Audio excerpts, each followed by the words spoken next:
Hola, el día de hoy hablaremos sobre todo lo que debes saber de nómina electrónica. Recordemos que nómina electrónica es un proceso similar al de facturación electrónica. Por medio de este proceso, las empresas van a poder transmitir a la DIAN la información del pago de salarios de sus empleados. Esta transmisión se debe realizar por medio de un proveedor tecnológico que esté regulado y autorizado por la DIAN, mediante un documento llamado Documento Soporte de Pago de Nómina Electrónica. Este documento, al igual que facturación electrónica, se envía en formato XLML para que la DIAN pueda realizar la respectiva validación o rechazo del mismo. Tengamos en cuenta que solo con nómina electrónica podrás realizar las deducciones de renta correspondientes al pago del salario de tus empleados. Ahora bien, ¿quiénes están obligados a transmitir nómina electrónica? En sí, todas las empresas que declaren renta, todo contribuyente que vincule personal mediante un contrato de trabajo, tanto obligados o no obligados a facturar electrónicamente, tienen la responsabilidad de transmitir nómina electrónica. Desde el empleado número 1 aplica la responsabilidad de transmisión de nómina electrónica. Tengamos en cuenta que aplica para pagos laborales, tanto de empleados públicos, privados y pagos de pensionados. Interrumpimos este video para traerles información de primera mano sobre los cambios normativos que ha tenido la transmisión del documento de nómina electrónica. Basándonos en la resolución 37 del 5 de mayo del 2021, a partir del 1 de agosto todos los contribuyentes podrán empezar su proceso de habilitación.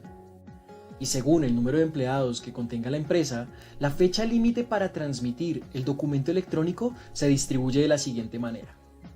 A partir del 1 de septiembre del 2021, las empresas que cuenten con más de 250 empleados ya se verán obligados a transmitir este documento electrónico. El siguiente rango, que va desde 101 empleados hasta 250 empleados, iniciarán el 1 de octubre del 2021.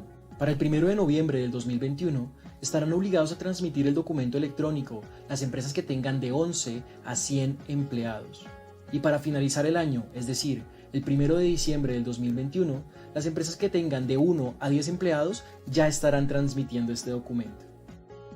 El calendario anteriormente mencionado aplicará para aquellas empresas que hoy en día ya están facturando electrónicamente. Quiero recalcar que la mayoría de las empresas que hoy en día manejan nuestro software contable tiene de 1 a 50 empleados. Y repito, este calendario es vigente para aquellas empresas que hoy en día ya están facturando electrónicamente. Continuamos con nuestra compañera Lina, que nos va a explicar qué es la implementación permanente. ¿Qué es implementación permanente? Recuerden que la implementación permanente es un proceso por medio del cual las empresas que se crean nuevas tienen, entre comillas, un periodo de gracia de 2 meses a partir del primer pago de nómina a sus empleados. Es decir, si una empresa se crea nueva, una vez realice el primer pago de nómina a sus empleados, tienen 2 meses para transmitir nómina electrónica. A esto se refiere el calendario de implementación permanente. El calendario que sigue es para los que no están obligados a expedir facturación electrónica. Las empresas que no están obligadas a expedir facturación electrónica tienen una fecha máxima para habilitarse en la página de la DIAN, que es el 31 de marzo del 2022, y una fecha máxima para la transmisión de documento soporte de pago en nómina electrónica, que es el 31 de mayo de 2022. ¿Cuáles son los requisitos del documento soporte de pago de nómina electrónica? Así como facturación electrónica tenía unos requisitos, nómina electrónica también. El primero es CUNE, que se llama Código Único de Nómina Electrónica, similar al CUFE. El segundo es el prefijo. Recuerden que el prefijo, si lo asociamos con facturación electrónica, era el que aparecía como FB, rayita y el número. Este va a ser el prefijo pues de nómina electrónica. QR, como QR tenía también nómina electrónica, los datos del empleador y del empleado, tales como NIT, razón social, teléfono, número de documento, tipo de documento, entre otros. Moneda, ¿en qué moneda estoy pagando mi nómina al empleado? ¿Cuál es la fecha y hora de emisión de la nómina que estoy pagando? ¿Cuál es el periodo de esta nómina?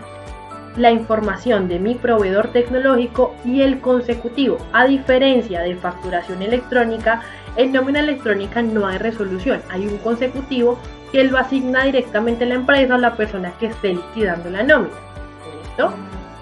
Si recuerdan, en facturación electrónica teníamos algo que eran las notas débito-crédito que nos servían para realizar una corrección a la factura que vamos a emitir. Acá tenemos las notas de ajuste. Las notas de ajuste son ese documento que nos permite realizar una corrección a la nómina que hemos enviado. Estas notas de ajuste pueden ser ilimitadas, es decir, la persona puede hacer las notas de ajuste que desee. Sin embargo, ante la DIAN solo será válida la última nota de ajuste que ellos hayan enviado. Recordemos que tanto al momento de transmitir el documento soporte de pago de nómina electrónica, ellos lo hacen por cada uno de los empleados. Es decir, si yo tengo 10 empleados, debo transmitir un documento soporte de nómina electrónica por cada uno de mis empleados. Y si uno de esos documentos que envié de un empleado me quedó mal, pues realizo una nota de ajuste correspondiente a ese que tuve el error. ¿No? Una pregunta fundamental: ¿con qué frecuencia se debe transmitir la nómina electrónica a la DIAN?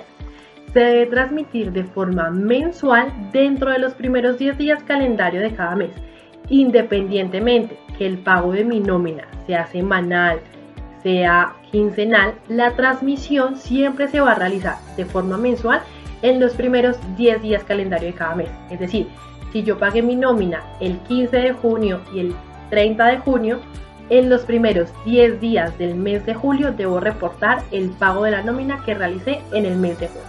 ¿Listo? Continuemos. ¿Cuál es el proceso para habilitar la nómina electrónica ante la DIAN? Este proceso en este momento se divide en 5 pasos, como lo hacía esa habilitación también de nómina electrónica. El primero es que puedan ingresar a la página de la DIAN, seleccionar el documento soporte de pago de nómina electrónica. Lo segundo es que ellos deben tener un proveedor tecnológico. ¿Por qué? Porque deben seleccionar cuál va a ser el proveedor tecnológico con el que van a transmitir la nómina. Lo tercero es que deben configurar el documento XML que ellos van a transmitir a la DIAN. Luego de realizar esa configuración, deben realizar el set de pruebas. Es ahí donde envían ese set de pruebas para que la DIAN pueda validar que cumpla con todos los requisitos que ellos necesitan. Por último, ya la DIAN da la respectiva aprobación o rechazo del mismo para poder continuar con el proceso. Si recuerdan, en facturación electrónica teníamos la factura de contingencia. Acá en nómina electrónica tenemos una opción, y es qué debemos hacer cuando se presentan problemas en la transmisión. Si hay un problema en la transmisión, pues no tenemos un documento como en ese caso la factura de contingencia para guardar esa información, sino que vamos a tener 48 horas contadas a partir del restablecimiento del servicio para realizar el envío del documento soporte de nómina electrónica. Tengamos en cuenta que estos problemas o estas fallas pueden ser por parte de la DIAN o por parte del proveedor tecnológico, y una vez se solucione, contamos con 48 horas contadas para realizar el respectivo envío a la DIAN. Muchas gracias.